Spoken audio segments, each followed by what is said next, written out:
আসসালামু আলাইকুম রহমতুল্লাহি ওয়া বারাকাতুহু ইন্নাল হামদুলিল্লাহ ওয়াসসালাতু ওয়াসসালামু আলা রাসূলিল্লাহ ওয়া বা'দ। সুপ্রিয় দর্শক শ্রোতা, দেশে প্রবাসে বিশ্বজুড়ে যে যেখান থেকে এটি নিউজের রমজান উপলক্ষে প্রতিদিনের আয়োজন রোজার মাসে সৌজন্যে ওয়ালটন স্মার্ট ফ্রিজ দেখছেন, সকলকে অন্তঃস্থল থেকে শুভেচ্ছা জ্ঞাপন করছি।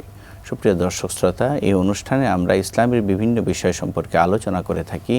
আজকে আমরা আলোচনা করব পবিত্র শবে কদর। এই বিষয়ে আলোচনা করার জন্য স্টুডিওতে উপস্থিত হয়েছেন জগন্নাথ বিশ্ববিদ্যালয়ের সম্মানিত সহযোগী অধ্যাপক doctor Mohammad Rezaul Hussain, Islamic studies বিভাগ। আসসালামু আলাইকুম ওয়া রাহমাতুল্লাহি ওয়া বারাকাতুহু। মুহতারাম, কেমন আছেন? আলহামদুলিল্লাহ, শুকরান, জাযাকাল্লাহ। আপনি কেমন আছেন? আলহামদুলিল্লাহ, জাযাকুমুল্লাহু খাইরান। মুহতারাম, আমরা দেখি যে আমাদের শবে কদরকে আমরা অনেক সময় একটা দিনের সাথে ফিক্সড করে ফেলি, অথচ রাসূল পাক সাল্লাল্লাহু আলাইহি ওয়াসাল্লাম আমাদেরকে তো শেষ 10 রজনীতেই বিশেষ করে তালাশ করতে বলেছেন এবং বেজর রাত্রগুলিতে তালাশ করতে বলেছেন। যে শবে কদরের আমাদের তালাশের প্রক্রিয়াটা কিরকম হবে? ধন্যবাদ মুহতারাম। আলহামদুলিল্লাহ, ওয়াসসালাতু ওয়াসসালামু আলা রাসূলিল্লাহ ওয়া বা'দ। হাঁটি পাপা করে রমাদান প্রায় শেষ দিকে আমরা এসে উপনীত হয়েছি, শেষ দশকের দিকে আমরা এখন আছি। তো আমরা এই শেষ দশকটা এত বেশি মর্যাদাপূর্ণ, যার মধ্যে আছে লাইলাতুল কদর, আজকের আলোচনার প্রতিপাদ্য বিষয়। তো আপনি প্রশ্ন করেছেন যে এই শেষ দশকের মধ্যে লাইলাতুল কদরটা আমরা কিভাবে ফাইন্ড আউট করার জন্য, এটাকে তালাশ করার জন্য নবী সাল্লাল্লাহু আলাইহি ওয়াসাল্লাম আমাদেরকে নির্দেশনা দিয়েছেন। বলেছেন যে ফালতামিসুহা ফিল আশরিল আওয়াখির ফিল বিত্র, তোমরা শেষ দশকের বেজর রাত্রিগুলি তোমরা খুঁজতে থাকো লাইলাতুল কদর। অর্থাৎ যদি শেষ দশকের বেজর রাত্রি আমরা কাউন্ট করি তাহলে 21, 23, 25, 27, 29 এই রাত্রিগুলি হচ্ছে বেজর রাত। নবী সাল্লাল্লাহু আলাইহি ওয়াসাল্লামের এই হাদিসের ভাষ্য থেকে আমরা বুঝতে পারি যে এই রাত্রিগুলিতে আমাদেরকে লাইলাতুল কদর খুঁজে নিতে হবে।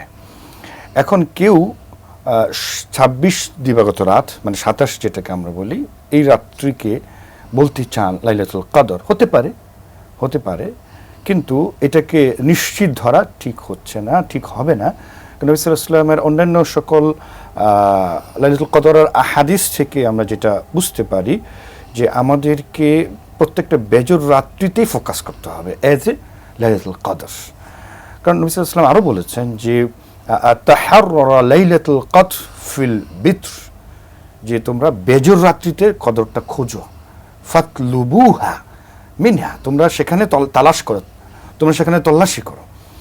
এর অর্থ দাঁড়ালো একজন মুমিন, একজন মুসলিম, তিনি প্রত্যেকটা বেজর রাত্রিকে লাইলাতুল কদর হিসেবে গণ্য করবেন শেষ দশকের।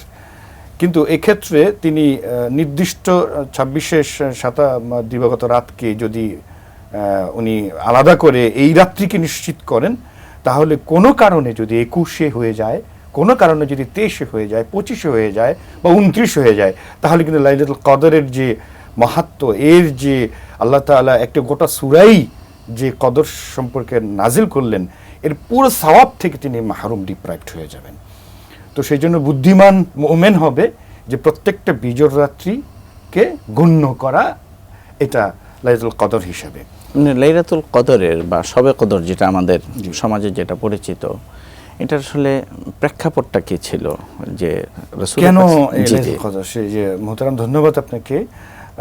আমরা অনেকেই জানি যে লাইলাতুল কদর যে সূরাটি, এই সূরাটি ছোট্ট একটি সূরা, এবং এই সূরার মধ্যে আল্লাহ তাআলা বলেছেন যে ইন্না আনজালনাহু ফি লাইলাতুল কদর, লাইলাতুল কদরি খায়রুম মিন আলফি শাহর। দেখুন, আল্লাহ তাআলা বলেছেন যে আমি এই কদর রাত্রিতে কোরআন নাজিল করেছি এবং এই রাত্রিকে 1000 মাসের চাইতে উত্তম করে দিয়েছি, নাজিল করেছি। এটা প্রমাণ হলো যে এই রাত্রটা 1000 মাসের চাইতেও শ্রেষ্ঠ, মানে এর বারাকা, এর সওয়াব। তাহলে 1000 মাস যদি ধরি তাহলে 83 বছর 4 মাস সময়সীমা হয়, 30,000 রাত্র হয়। তাহলে 30,000 রাত্রির চাইতেও বেটার, শ্রেষ্ঠ এই সওয়াব অর্জনের দিক থেকে, নেকি হাসিলের দিক থেকে। এখন এত বড় একটা সুযোগ আল্লাহ তাআলা আমাদেরকে কোন প্রেক্ষিতে, এই সূরার যে শানে নুজুল কি ছিল? নবী সাল্লাল্লাহু আলাইহি সাল্লাম একদিন সাহাবা আজমাইনদের মাঝে বয়ান করছিলেন যে বনী ইসরাইলের জনৈক একজন আবেদ, যিনি প্রায় 1000 রাত্রি, প্রায় 1000 মাস, কয়েকটি বর্ণনা এসছে যে 83 বছর, 84 বছরের বর্ণনাও এসছে যে মোটা দাগে তিনি 1000 মাস তিনি ইবাদত বন্দিগিতে ছিলেন। 2 ধরনের ইবাদত করেছেন। রাত্রিবেলা তিনি নফল ইবাদত করেছেন, আর দিনের বেলা তিনি জিহাদ করতেন। যখন তার সম্পর্কে বলা হলো এত সওয়াবের অধিকারী হলেন, তো নবী সাল্লাল্লাহু আলাইহি সাল্লামের কিছু সাহাবী এটা শুনে একটু হতাশা, একটু নিরাশা প্রকাশ করেন। ইয়া রাসূলুল্লাহ সাল্লাল্লাহু আলাইহি সাল্লাম, আমরা তো আমাদের আয়ুষ্কাল খুবই কম, আমরা বড় জোর 60-70 বছর বেঁচে থাকি, আমাদের তো গড় আয়ু আমাদের কম।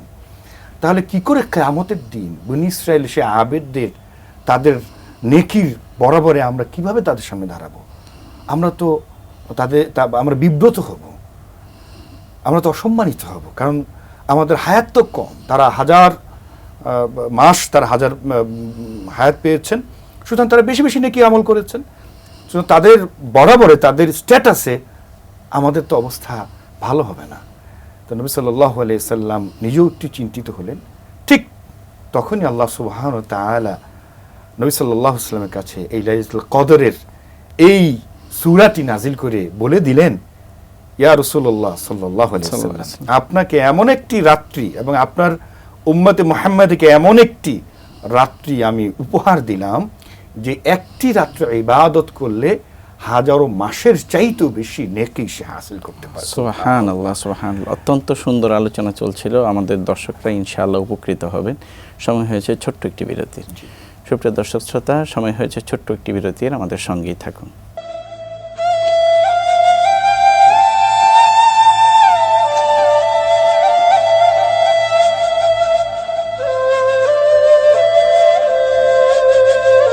আসসালামু আলাইকুম রহমতুল্লাহি ওয়া বারাকাতুহু। বিরতির পর আবার আপনাদেরকে স্বাগত জানাচ্ছি। সুপ্রিয় দর্শক শ্রোতা, আমরা আলোচনা করছিলাম পবিত্র মাহে রমজানের শবে কদরের রাত্রিতে আমরা কিভাবে ইবাদত করব।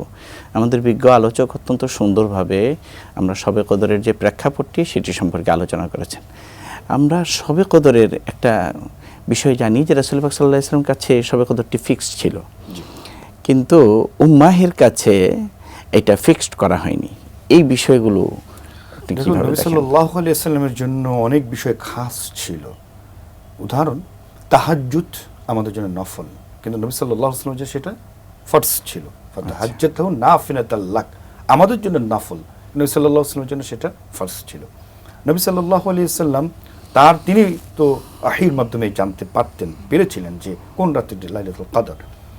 তো আমরা তাহলে কি করে আমরা বুঝবো? এটি একটি বিষয় দাঁড়ায়। নবী সাল্লাল্লাহু আলাইহি ওয়াসাল্লাম কিছু ইশারার কথা বলে গেছে বিভিন্ন আহাদিসের মধ্যে। তিনি বলেছেন লাইলাতুল কদরের রাত্রির কিছু সিমটম, কিছু নিদর্শন থাকতে পারে। এক হচ্ছে সেই রাত্রিটি একটু মেঘাচ্ছন্ন, ঘুরে ঘুরে বৃষ্টি হতে পারে। সেই রাত্রিটি একটু শীতল হতে পারে তুলনামূলকভাবে অন্যান্য রাতের তুলনায়। সেই রাত্রিতে কারো আবেদ বান্দার স্বপ্ন জেগেও এটা হতে পারে যে এই রাত্রিটি লাইলাতুল কদর।